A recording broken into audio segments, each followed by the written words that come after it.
kilalanin ang judges ng Idol Kids Philippines.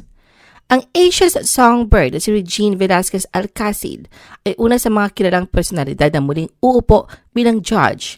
Simula nang sumabak siya bilang judge sa unang regular na season ng Idol Philippines, ipinamaras niya ang kanyang husay sa pagtuklas ng talento. Si Mr. Pure Energy Gary Valenciano ay kasama rin sa panel of judges. Bilang veteranong singer at performer, dala niya ang ilang dekada ng karanasan sa musika.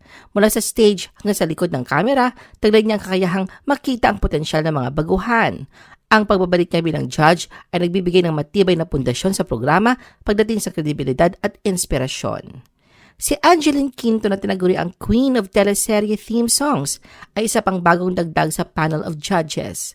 Bilang dating Grand Champion ng Star Power at hurado sa tawag ng tanghalan, alam ni Angeline kung ano ang pinagdadaanan ng mga batang nangangarap makilala sa larangan ng musika. Si Juan Carlos J.K. Labajo ang kukumpleto sa line-up ng panel of judges. Siya ay nagsimulang makilala sa The Voice Kids Season 1. Sa kabila ng kanyang murang edad, si Juan Carlos ay nagtagumpay bilang isang singer-songwriter na may mga hit song tulad ng Buwan at Ere.